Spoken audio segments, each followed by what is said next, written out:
다큐멘터리 역사를 찾아서 제23편 장수왕의 한성공략과 승려첩자 도리.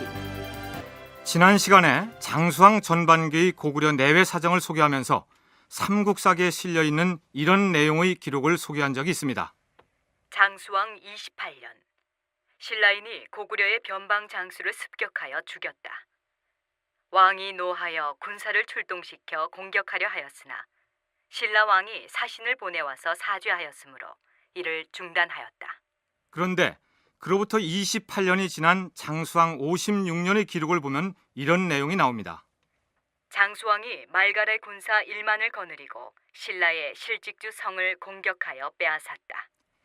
백제와 나제의 군사 동맹을 맺은 신라가 이제는 고구려 속국의 지위에서 벗어나 군사적으로 맞서는 상황이 되자 고구려도 군사적 응징을 시작한 것입니다. 그런데 장수왕이 신라를 치기 위해 동원했던 군사가 말갈족이었다는 점이 이채롭지 않습니까? 우석대 조법종 교수의 설명을 들어보시죠. 고구려가 광개토왕 장수왕 때를 거치면서 다정족 국가 시스템이 됐습니다. 마치 중국하고 같은 거죠. 다정족 국가라는 것은 언어 문화적 공동체가 아니라 언어도 다를 수가 있고 종족적으로 완전히 다를 수가 있는데 정치적으로 하나의 공동 운명체가 되는 거죠. 거기에 포함된 게 거란이라든지 이런 말갈이라든지 일종의 식신으로도 표현됐습니다. 그 세력이라든지 백제 신라 세력이라든지 그 다음에 중국의 일부 세력도 충분히 포괄이 됐던 것 같습니다. 그래서 이런 다종적적인 그 국가 시스템을 운영하면서 특히 말갈은 군사적으로 많이 활용이 돼서 어떻게 보면은 그 당시 고구려 국가의 구성원으로서 이들도 다 포함이 될 수 있다고 파악이 됩니다. 고구려는 기본적으로 다종족 국가였기 때문에 당시 고구려의 통치 범위 안에 있던 말갈 역시 넓은 의미에서의 고구려민으로 봐야 한다는 얘기입니다. 그렇다고 해도 왕이 직접 나서는 전쟁에서 고구려의 주력군이 아닌 변방의 말갈 병사들을 동원해야 했던 배경은 무엇이었을까요? 단국대 서영수 교수의 얘기입니다. 북방에 지켜야 될 때가 많으니까 모든 군사를 다 동원을 못하는 거죠. 그래서 신라를 방비하기 위해서 이 말갈병을 동원하는데 이 말갈병이라고 하는 것은 이민족의 국가라는 뜻은 아니에요.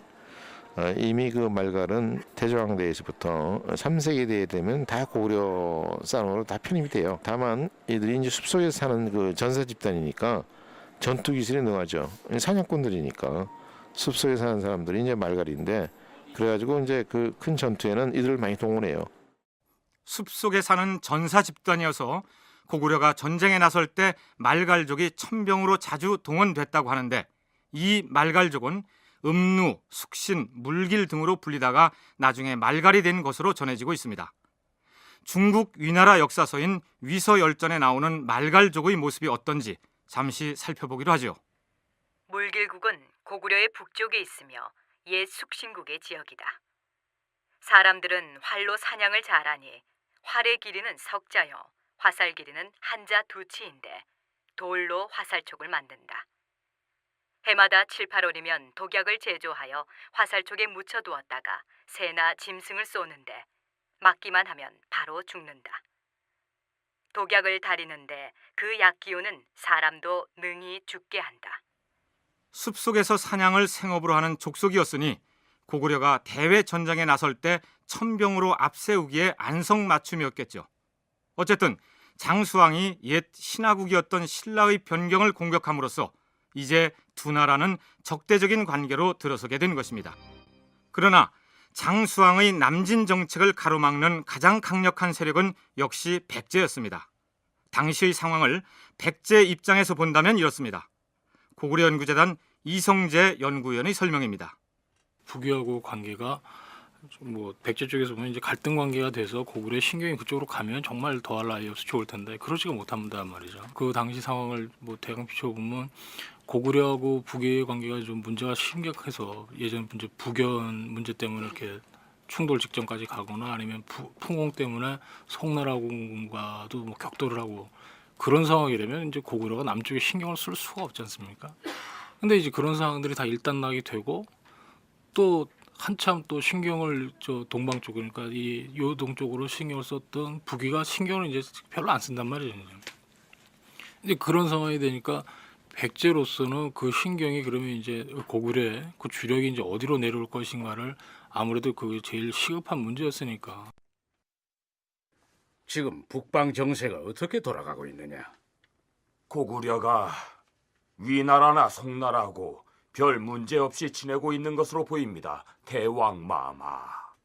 별 문제 없이 조용히 지내고 있다는 것이 우리한테는 큰 문제가 아니더냐? 고구려 왕이 송나라의 요구를 거부하고 연나라에서 망명한 풍홍을 죽였다면 두 나라 사이에 한바탕 전쟁이라도 벌어졌어야 할 것 아닌가? 대국이라고 자처하는 위나라는 또 어찌하여 고구려의 눈치만 보고 있더란 말이냐? 고구려의 군사력이 만만치 않은지라. 북방과 서방이 조용하니 그 만만치 않은 고구려 군사가 우리 백제를 탐할 것 아니겠느냐? 이 무슨 계책을 세워야지. 이대로는 아니 되겠다. 백제의 계로왕이 세운 계책은 고구려와 위나라, 즉 고구려와 북위와의 관계를 교란시키자는 것이었습니다.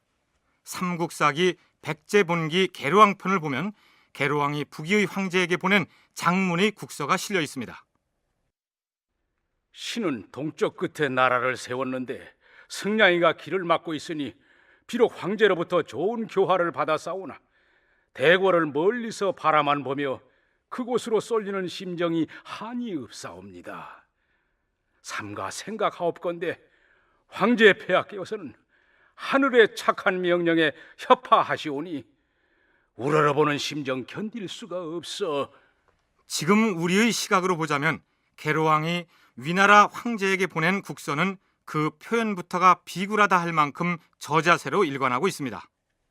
신과 고구려는 다 같이 그 근원이 부여에서 나왔으므로 선대 때부터 옛날의 정의를 서로 도탑게 지내왔사옵니다. 그런데 그의 조상 소는 이웃나라 교제를 경솔히 깨트리고 몸소 군사를 거느리고 신의 국경을 짓밟았으므로 신의 조상 수가 번개같이 가서 소의 머리를 베어 달아났던 것입니다. 이 부분은 예전에 평양성 전투에서 백제 근초고왕의 군대가 활을 쏘아 고구려의 고국원왕을 죽인 사건을 일컫는 내용입니다. 그 일로 양국이 원수 관계로 변했고 고구려의 끊임없는 침범으로 이제는 재물도 다 없어지고 국력이 세전해졌다고 토로하고, 만약 천자께서 장수를 보내서 신의 나라를 구원해 주신다면 신의 딸을 바쳐서 후궁에서 시중들게 할 것이며 아들들은 말먹이를 먹이는 일을 시켜도 좋사옵니다. 황제 폐하의 위엄이 한 번 움직이면 징벌이 있을 뿐이요 싸움이 되지 않을 것이옵니다. 신은 비록 민첩하지 못하오나 힘을 다하여 군사를 거느리고 응할 것이옵니다. 위나라에서 군사를 동원하여 고구려를 친다면 계로왕 자신도 군사를 이끌고 나가 함께 싸우겠다는 제안을 합니다. 말하자면 병력을 움직이도록 요구하는 청병애교를 한 셈이죠. 서영수 교수는 계로왕이 위나라 왕에게 이런 내용의 국서를 보내게 된 배경을 이렇게 진단합니다. 고구려가 이제 이 서해안으로 진출하고서부터는 북쪽과는 교통도 멀고 고구려 수군에 차단해서 그렇게 못했는데 장수왕대 동쪽쪽으로 남진을 하게 되니까 군사적 위협을 받게 되니까 그 당시에 이제 신라는 힘이 약하고 외는 멀리 있고 또 남조는 군사력이 약해요. 실제로 오히려 그 남조 같은 경우에는 백제가 오히려 도와주는 판이에요. 군사적으로는 북위한테 그 압박을 받을 때 남조가 백제로부터 군사적 원조를 많이 청해요. 그러니까 백제는 고립무원 아니겠어요? 이 고구려를 치려면은 고구려 옆에 있는 어떤 세력과 손을 잡아야 될 텐데. 계로왕은 위나라로 하여금 고구려를 공격하도록 유도하기 위해서 몇 년 전에 일어났던 사건 하나를 거론합니다. 지난 경진년 이후로 신의 나라 서쪽 경계인 북쪽 바다에서 시체 10여 구를 보았는데 의봉, 말안장, 기물 등을 주어서 조사해보니 고구려의 물건은 아니었사옵니다. 후에 들으니 황제의 사신이 신의 나라에 오다가 잔인한 적군인 고구려 군사가 길을 막았기 때문에 바다에 빠져 죽은 것이라 하오니 비록 확실한 말은 아니오나 매우 분개스러운 마음을 품고 있었사옵니다. 계로왕은 그 증거품으로 말한장을 사신편에 보냅니다. 뭐냐면 몇 년 전에 이제 그 서해 바다에서 뭐 시체가 떠올랐는데 보니까 이제 아마 북위 쪽에서 사진 보냈던 것 같은데 이걸 이제 고구려에서 차단해서 죽인 것 같다. 뭐 그렇게 해가지고 이제 증거물까지 보냈는데 북위 쪽에서는 일단 자기네 건 아닌 것 같다라고 합니다. 근데 더 중요한 건 뭐냐면 그걸 끝나는 것이 아니라 몇 년 전에 실제로 그런 사진을 보냈다라고 얘기를 하거든요. 그러니까 그건 무슨 말을 말하냐면 그 백제에서 보낸 그 증거물에 대해서 북위가 그거 아니다라고 해서 쳐버린 것이 아니라 북위 쪽에서 그 이전에 그 고구려의 그 주변을 갖다 흔들려 보려고 사진을 파견했던 적이 있었다라는 거죠. 근데 그것에 대해서 고구려 주변에 있던 그 세력들이 그 어떤 정보를 갖다 들었던 거고 그것을 빌미로 해가지고 그 손을 잡자라고 이제 그 제휴를 한 것이고. 자, 그렇다면 백제의 계로왕으로부터 이런 장문의 국서를 전해받은 위나라 왕 현조의 반응은 어떠했을까요? 현조 역시 계로왕에게 긴 답신을 보내는데 간단하게 소개하면 이렇습니다. 고구려가 백제의 국경을 침범했다는 걸 알고 있습니다. 고구려가 백제와는 비록 옛날부터 불화가 있어 왔으나 우리 위나라에는 거역한 적이 없으니 우리가 고구려를 바로 토벌하기에는 이치가 갖추어지지 못한 것 같습니다. 그리고 전에 보냈던 사신들은 여러 해가 되도록 돌아오지 않으니 죽었는지 살았는지 알 수가 없습니다. 경이 보낸 말 한 장을 보니 우리 중국의 물건은 아닌 듯합니다. 그러면서 만일 앞으로 고구려가 잘못을 저지른다면 그때는 용서하지 않겠다. 대충 이런 내용을 덧붙입니다.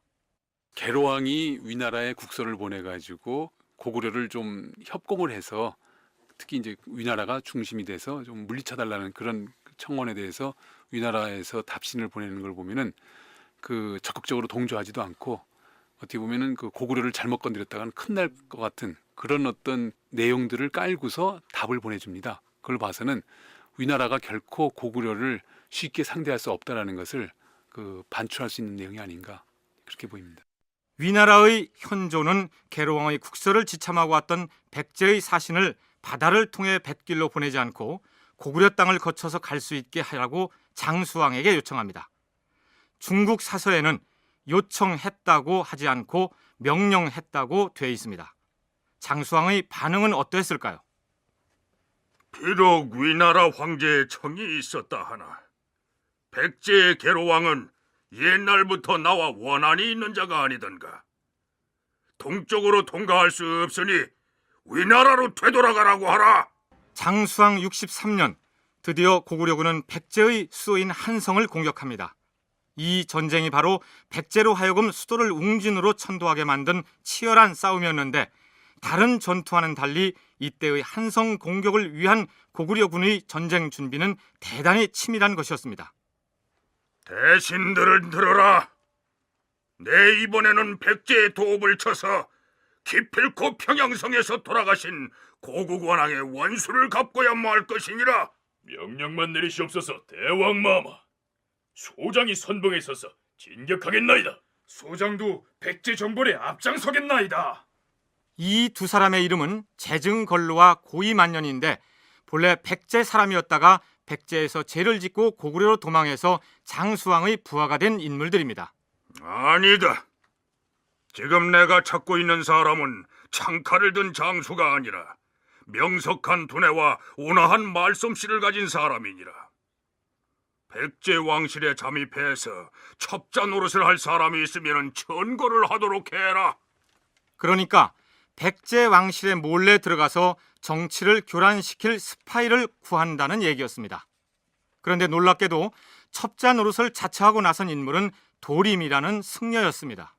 대왕 마마, 소승이 처음부터 돈은 알지 못하므로 나라의 은혜나 갚으려고 생각하고 있었사옵니다. 원컨대 대왕 마마께서 신을 불초하게 여기지 마시고 소승에게 지시하여 무슨 일이든 시키신다면 기필코 대왕 마마의 명령을 욕되지 않게 하겠나이다. 도림이 첩자로 나서겠다 하니 반가운 소리요. 이 길로 백제로 들어가 백제왕의 총기를 어지럽게 하시오. 명심하겠사옵니다, 대왕 마마. 장수왕은 기뻐하여 몰래 도림을 시켜 백제를 속이게 했다. 이에 도림은 죄를 짓고 도망하는 척 백제로 들어갔다. 승려 도림의 첩자 행각에 대해서는 삼국사기 고구려 본기에는 올라있지 않는 반면 그 전쟁으로 심대한 타격을 입었던 백제의 기록에는 그 내용이 상세하게 소개되어 있습니다. 그런데 여기서 잠깐 부처의 가르침인 자비를 베풀어서 중생을 고통에서 구원해야 할 사명을 가진 승려가 첩자가 되어 전쟁을 부추기는 역할을 자처하고 나섰다. 이 대목을 어떻게 이해해야 할까요? 조법종 교수의 얘기를 들어보시죠. 우리나라에 전래된 불교의 기본적 속성은 전형적인 왕실 귀족 불교였습니다. 그러니까 우리나라 그 불교 전래 과정을 보면은 백성들이 믿어서 그 불교가 전래된 게 아니라 그 광개토왕도 보면은 불교를 잘 믿어서 복 많이 받아라 그런 것이 있고 신라도 그렇게 추구했고 백제도 마찬가지입니다. 철저히 왕실과 국가를 위한 정치 지배 이데올로기에 그 부합된 불교였지 말 그대로 인생의 문제라든지 어떤 고통의 문제를 해결하는 불교는 아니었거든요. 그걸 또 보여주는 대표적인 사례가 그 스님들의 역할입니다. 그러니까 스님들이라는 게 백성들을 제도하는 게 아니라 왕의 통치를 정당하게 하는 그런 어떤 정치 참모 같은 역할들을 했고 특히 간첩들로 스님들이 대부분 등장합니다. 상대 진영에 들어가 첩자 노릇을 하는 역할을 승려들이 주로 맡았던 데에는 그 시기에 승려들이 가지고 있었던 몇 가지 유리한 조건 때문이었습니다. 우선 승려라는 특수 신분 때문에 비교적 자유롭게 국경을 넘나들 수 있었고 기본적으로 문자 해독력과 수집된 정보를 취합하여 기록할 수 있는 능력까지 갖추고 있었으니 스파이로서 그만한 요건을 갖춘 신분이 달리 없었겠죠. 때문에 승려가 아닌 사람이 승복을 입고 위장하여 첩자로 파견된 경우도 생겨났던 것입니다. 그건 그렇고 특수 임무를 띠고 백제로 파견된 도림이 백제 왕실을 어떻게 교란시켰는지 살펴보기로 할까요? 백제왕 계로가 장기와 바둑을 좋아한다는 말을 들은 도림은 대궐문에 나아가서 아뢰었다. 소승은 젊은 시절부터 바둑을 배워서 잠옷 묘수가 되었는데 대왕마마께서 바둑을 즐기신다 하니 아뢰어 주시오. 나무 관세음보살. 계로왕은 도림을 불러들여 바둑을 대국해보니 과연 국수였다. 드디어 그를 상객으로 삼았는데 두 사람은 매우 친해져서 서로 늦게 만난 것을 한탄했다.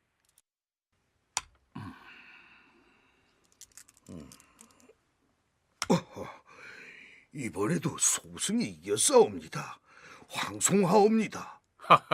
아유, 황송하기는요. 전쟁에 승패가 있듯이 바둑에도 승패가 있는 법인데 이겼다고 황송해야 할 게 뭐 있겠소. 소승은 다른 나라 사람이옵니다.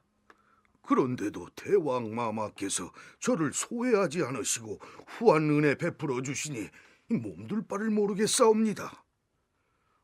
헌데 소승은 바둑이라는 한 가지 기능만으로 대왕마마를 섬겼을 뿐이지 조그만 이익도 드리지 못하였사옵니다. 그래서 지금 한 말씀 드릴까 하온데 대왕마마의 의사가 어떠실지 알 수가 없나이다. 그 무엇이든 말만 하시오. 만약 나라에 이익이 되는 얘기라면 이는 짐이 법사에게 바라던 바이오. 그럼 말씀을 올리겠사옵니다. 대왕마마의 나라 백제는 사방이 모두 산악과 강 그리고 바다이니 이것은 하늘이 만든 천혜의 요새지 사람의 힘으로 된 지세가 아니옵니다. 예, 그렇지요. 따라서 사방의 나라들이 감히 엿볼 생각을 할 수 없사오며 다만 받들어 섬기기를 원하고 있나이다.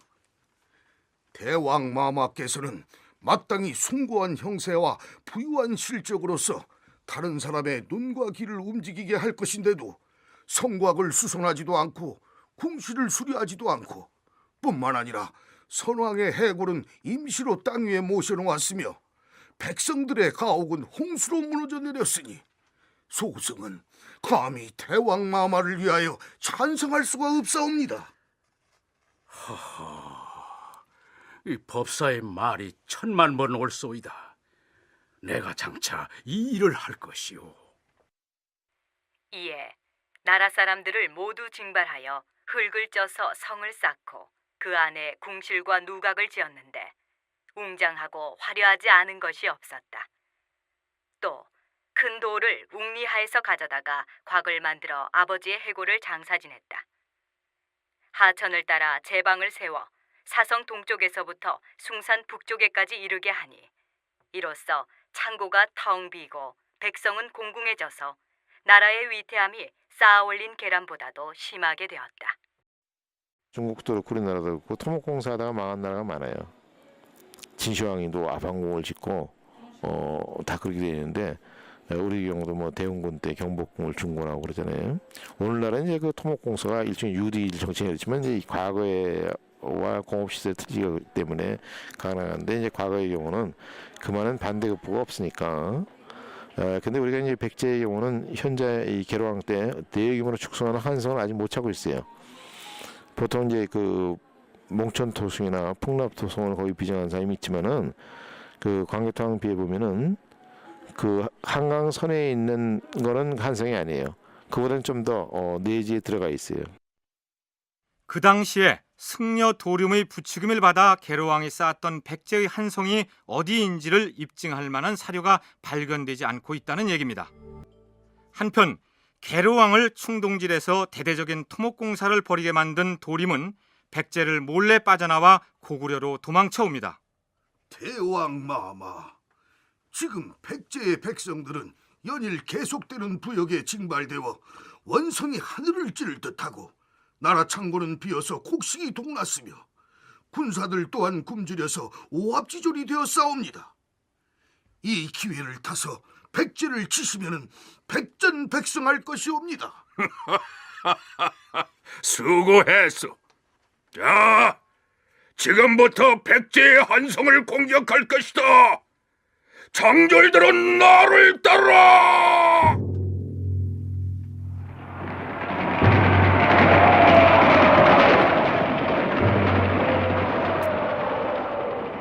장수왕은 군사 3만을 이끌고 백제의 수도 한성을 포위합니다.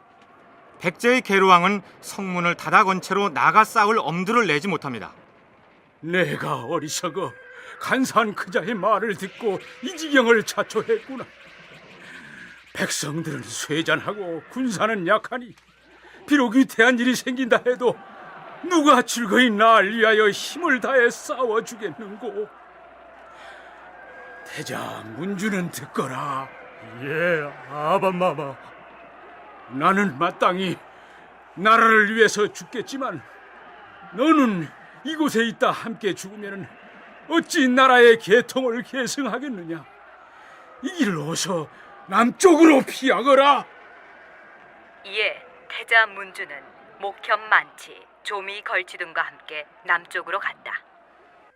삼국사기 고구려 본기에는 계로왕의 아들 문주가 난을 피해서 그냥 남쪽으로 도주한 것으로만 돼 있습니다만 삼국사기 신라 본기에 따르면 백제 태자 문주가 신라 왕시로 달려가서 구원을 요청한 것으로 적고 있습니다. 한편 성 밖에서는 고구려 장수들은 듣거라. 군사를 네 갈래로 나눠서 전후 좌우에서 성을 들이칠 것이다. 자, 바람이 성문 안쪽으로 불고 있으니 불화살을 날려라.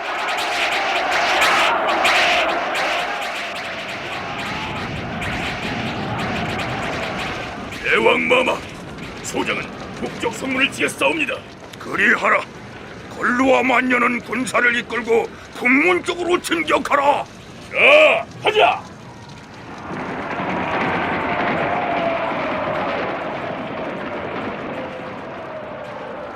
한성을 함락시키기 위한 고구려군의 공격은 이래 동안이나 계속된 것으로 기록되어 있습니다. 이제 성 안의 백제 군사들은 전의를 잃고 일부는 고구려군에 투항할 움직임마저 보입니다. 상황이 위태롭게 돌아가자 백제의 계로왕은 성 밖으로 탈출을 시도합니다. 북쪽 성문을 열어라. 대왕마마시다.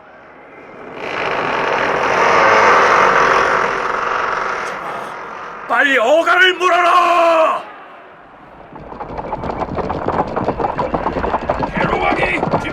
도망친다! 쫓아라!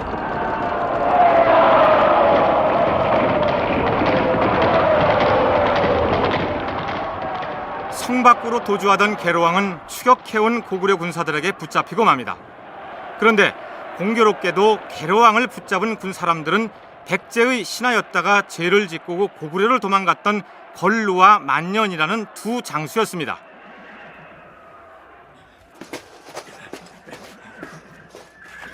대왕마, 아직 인사 받으시옵소서. 아니, 내 놈들은 조정에서 죄를 짓고 고구려로 도망간 놈들이 아니더냐? 여봐라, 폐주 계로를 결박하여 아차산성으로 데려가 목을 베거라. 삼국사기에는 계로왕의 마지막을 이렇게 적고 있습니다. 왕이 성에서 나와 도망하니 고구려의 장수 걸루 등이 왕을 보고 말에서 내려 절한 다음 왕의 얼굴을 향하여 3번 침을 뱉었다. 계로왕의 죄를 일일이 거론하여 책망한 다음에 왕을 결박하여 아차성 밑으로 보내어 죽였다. 걸루와 만년은 백제 사람인데 죄를 얻어 고구려로 도망하여 자취를 감추었던 자들이다.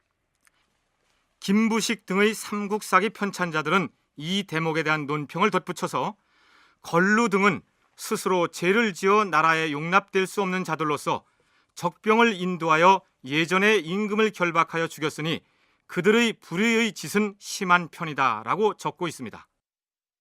장수왕으로서는 평양성에서 화살에 맞아 죽었던 증조할아버지 고국원왕의 원수를 뒤늦게 갚은 셈이고 백제는 이 전쟁의 패배로 급격히 쇠락의 길을 걷게 됩니다. 한편 신라로 구원을 요청하러 갔던 계로왕의 아들 문주는 어떻게 되었을까요? 삼국사기 신라 본기의 내용은 이렇습니다.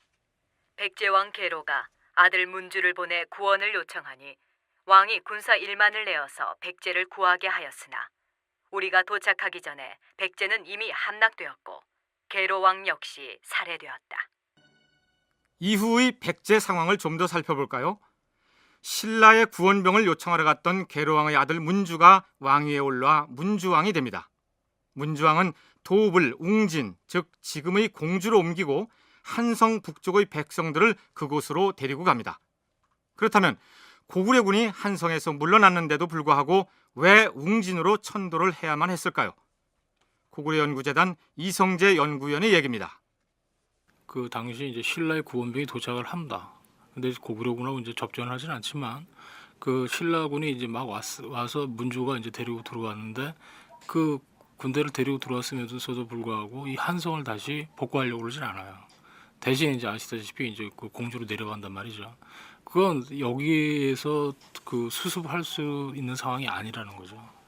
그러니까 그때 당시에 고구려가 그곳을 점령했느냐 안 했느냐, 혹은 백제가 그곳을 그래도 유지를 했느냐 안 했느냐라기보다는 그것이 더 중요하다라기보다는 백제가 그 국가의 근간인 수도를 갖다 옮겨야만 하는, 그러니까 재정비를 하기 위해서는 더 이상 한성이라고 하는 곳은 더 이상 유지될 수 없다라고 하는 판단이 있었다는 게 대단히 중요하고요.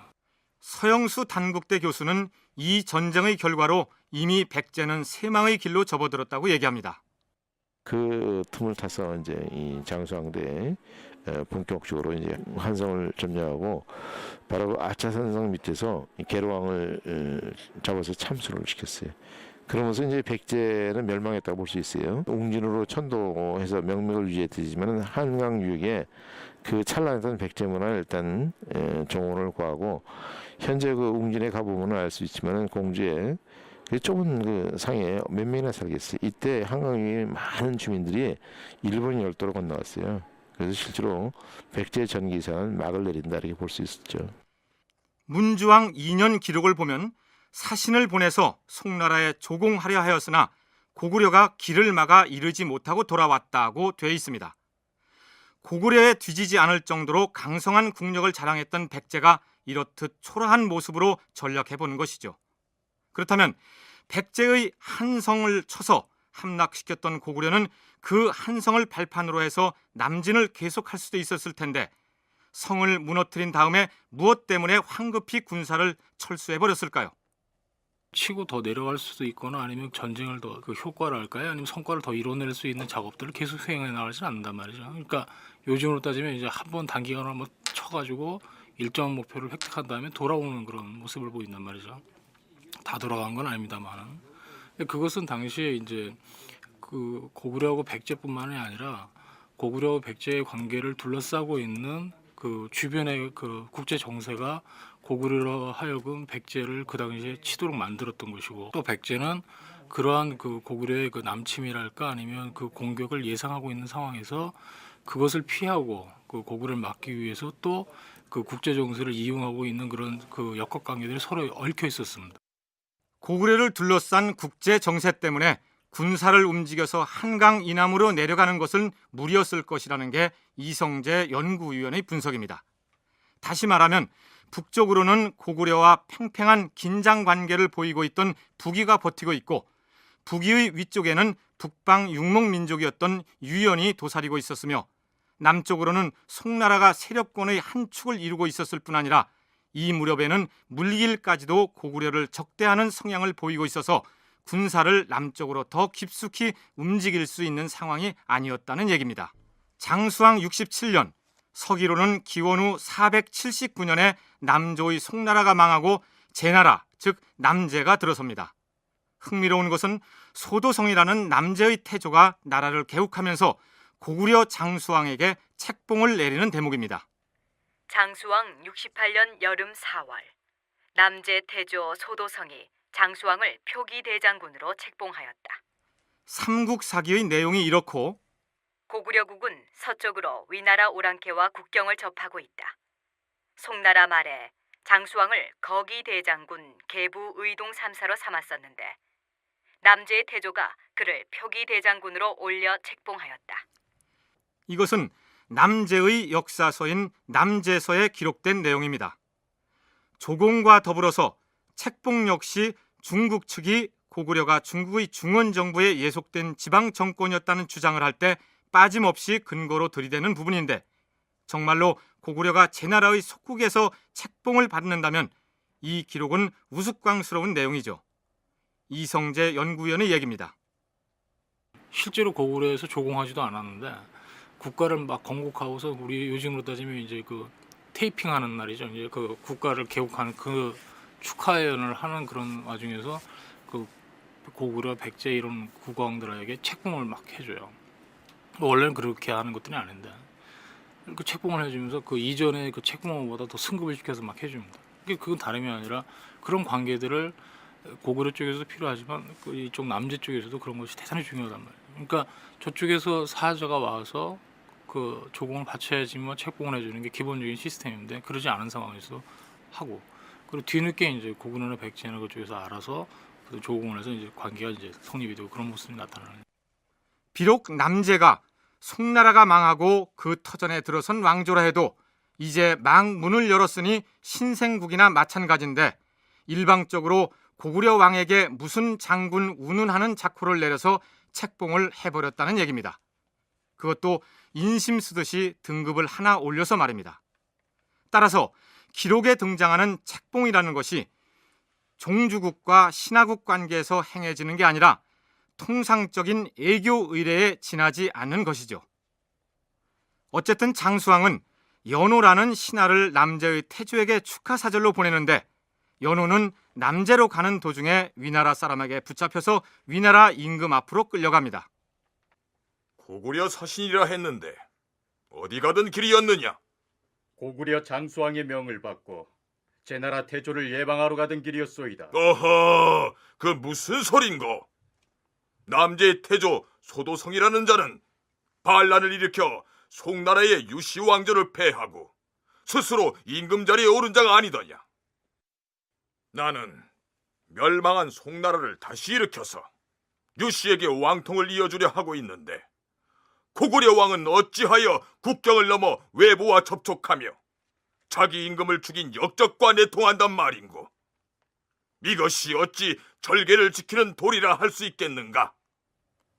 한마디로 말하자면 고구려가 위나라 왕의 허락도 없이 원수국인 남제와 애교 관계를 맺는 것을 두고 볼 수 없다는 얘기입니다.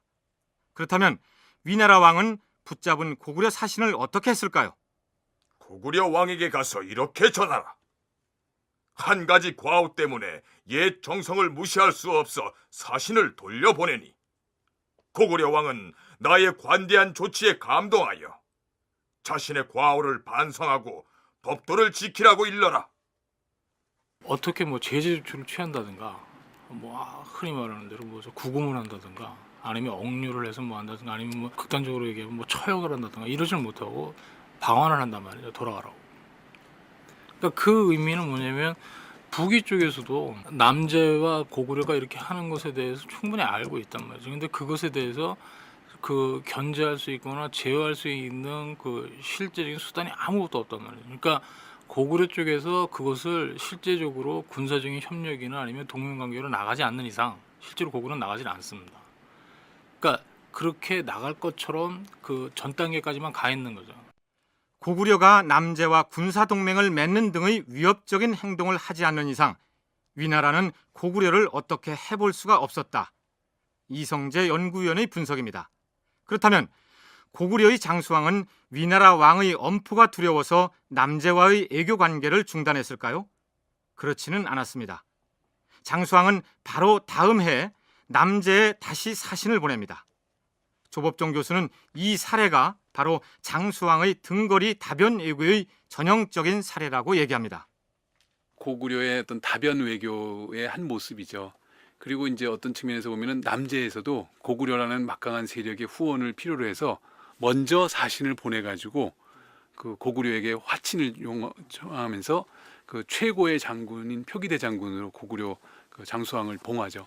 그러니까 이제 그거에 대한 답신으로 사신을 연호를 보내게 되는데 이게 유감스럽게도 가다가 위나라한테 잡혀버려요. 그러니까 이제 위나라가 알고는 이 나쁜 놈들 또 우리를 배반하고 저 남제하고 그 거래하느냐 해가지고서는 고구려에게 책망하는 그 조서를 보내게 됩니다. 그 과정에서 결국은 고구려의 어떤 다변 외교의 한 모습이 그 부각이 됐고. 그렇다면 그 이후에 위나라는 고구려를 어떻게 대했을까요?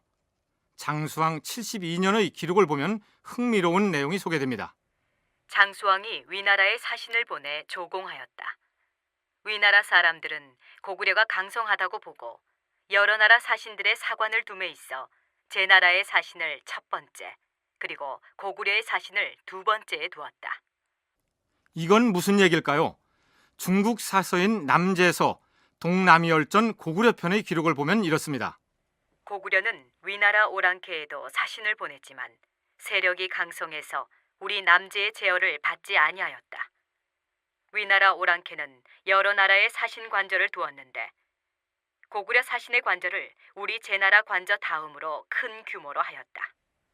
위나라 측에서는 사신이 묵을 관저를 배정하는 데 있어서 고구려 사신의 관저를 중국의 정통 왕조임을 자처하는 제나라 다음으로 크게 배정하였다는 얘기고, 4년 뒤인 서기 489년에는 위나라에서 각국 사신들이 모여 설날 아침 모임을 갖는데 이번에는 남제의 사신과 고구려 사신을 나란히 앉게 해서 제나라 사신의 항의를 받게 됩니다. 우리들은 중국 임금의 명을 받고 위나라에 왔소이다. 우리나라와 겨룰 수 있는 나라는 오직 위나라밖에 없습니다. 다른 외방의 오랑캐는 우리 기마가 일으키는 먼지조차도 볼 수가 없어요. 그런데 하물며 동이의 조그만 나라인 고구려는 우리 제나라를 섬기고 있는 신하의 나라인데 오늘 감히 우리와 나란히 서게 할 수가 있어? 우리는 위나라의 사신이 오면 작은 나라와 결코 나란히 대우한 적이 없음을 그대들도 응당 알 것이오. 사실 그렇소. 하지만 그 자리도 매우 높은 자리니 이것으로 가품이 될 것이오. 두 나라가 버금가기는 오직 우리 제나라와 위나라뿐인데 변경의 작은 오랑캐 고구려 신하가 감히 내 발꿈치를 밟고 있다니 어찌 이럴 수가 있단 말이오. 끝까지 자신은 황제국의 사신이고 고구려 사신은 변방의 약소국 사신이니까 등급을 달리해야 한다고 화를 내는 제나라 사신의 모습이 우습지 않습니까? 그렇다면 위나라가 그동안 고구려를 그렇게 대접하지 않다가 이 시기에 와서야 제나라와 동급으로 대접한 배경이 무엇일까요? 고구려연구재단 이성재 연구위원의 분석은 이렇습니다.